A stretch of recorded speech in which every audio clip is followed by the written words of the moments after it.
করে বলি আলহামদুলিল্লাহ। পবিত্র জুমার দিন আমাদের কাছে একটা বড় বিশেষ খুশির দিন, আনন্দের দিন, সেটা হলো জুমার দিন। যেমন দুই ঈদের দিনে খুশি হয়, আনন্দ হয়, তেমন ঠিক জুমার দিনও আমাদের কাছে একটা আনন্দের দিন। তবে যদি সে ইমানদার হয়, তবে যদি সে প্রকৃত খাঁটি মুসলমান হয়, তবে সে এর আনন্দ তৃপ্তি অনুভব করবে, নতুবা সে করতে পারবে না। তো যাই হোক, জুমার দিন আমরা যেহেতু জুমার নামাজ আদা করছি, জুমার নামাজ আদায়ের একটা লক্ষ্য আছে, একটা টার্গেট আছে। জুমার নামাজ আদায় করার একটা লক্ষ্য বা টার্গেট আছে। সেটা কি? যে জাহান্নামের আগুন থেকে যাতে বাঁচতে পারি, জাহান্নামের আগুন থেকে যাতে বাঁচতে পারি, আল্লাহর দয়ার জান্নাতে যেন যেতে পারি, একটা ন্যূনতম টার্গেট বা আশা থাকে। তাই বিশেষ করে তাদেরকে উদ্দেশ্য করে আল্লাহ তাআলা উল্লেখ করছেন, ইয়া আইয়ুহাল্লাযীনা আমানু উদখুলু ফিস সিলমি কাফা। অর্থাৎ তোমরা, যদিও তোমরা ইসলামে আসছো, তো পরিপূর্ণভাবে তোমরা আসো, তো আসো, পুরো পরিপূর্ণভাবে আসো। তোমাদের টার্গেট আছে যাতে জাহান্নামে না চলে যাই, জান্নাতে যেতে পারি। তো তাহলে তোমাদেরকে পরিপূর্ণভাবে আসতে হবে। পরিপূর্ণভাবে তার অর্থ কি? অর্থাৎ শুধু জুমার নামাজ আদা করা মানে পরিপূর্ণ এটা নয়। তাহলে জুমার নামাজের একটা টার্গেট বা লক্ষ্য আছে। কেন পড়ছি, কেন আসছি, জুমার নামাজে কিসের জন্য আসছি, তো সেটাকে পরিপূর্ণ করে নেওয়া। পরিপূর্ণ বলতে কি? জুমার নামাজকে পরিপূর্ণ করতে গেলে, পরিপূরক করতে গেলে সেটা হচ্ছে 5 ওয়াক্তের নামাজ লাগবে। 5 ওয়াক্তের নামাজ তারই পরিপূরক হলো জুমার নামাজ। জুমার নামাজ কেবলমাত্র সারা সপ্তাহে 5 ওয়াক্ত নামাজের কাফারা স্বরূপ। কাজী যদি আমার পুরোপুরি টার্গেট থাকে যে না, জান্নাতে যাব, জাহান্নাম থেকে যাতে বাঁচতে পারি, অতএব তাহলে আমাকে পরিপূর্ণভাবে 5 ওয়াক্তের নামাজ আদা করতে হবে। গত সপ্তাহে বেশ কিছু আলোকপাত রেখেছিলাম সূরা বাকারার 14 নম্বর আয়াতে, وَإِذَا لَقُوا الَّذِينَ آمَنُوا وَإِذَا خَلَوْا إِلَى شَيَاطِينِهِمْ قَالُوا إِنَّا مَعَكُمْ إِنَّمَا نَحْنُ مُسْتَهْزِئُونَ।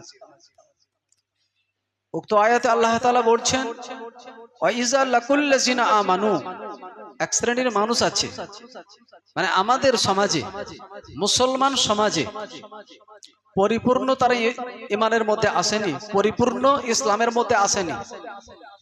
তারা জুমার নামাজ আদা করে আর 5 ওয়াক্ত নামাজেরও কিছু কিছু আদা করে। তবে ওয়াইজা এবং যখন, লাকুল্লাযিনা যখন তারা সাক্ষাৎ করে, আমানু ঈমানদারদের সঙ্গে, কালু আমান্না, তখন তারা কি বলে? আমরা তোমাদের মতোই ঈমানদার, তোমাদের মতোই একজন। অর্থাৎ এটা শুধু মুখে ব্যক্ত করতে হবে, ভাষায় প্রকাশ করতে হবে, বাস্তবতে সেটা নয়। ছলে বলে কৌশলে তার পোশাক আশাক সবকিছুতে সে বোঝাতে চাইছে আমি তোমাদের মতো। ছলে বলে কৌশলে পোশাক আশাকে বিভিন্ন দিক থেকে সে বোঝাতে চাইছে আমি তোমাদের মতো একজন, মানে আমিও একজন পাক্কা নামাজি, আমিও একজন খাঁটি ঈমানদার, আমি একজন খাঁটি মুসলমান, এটা সে বোঝাতে চাইছে।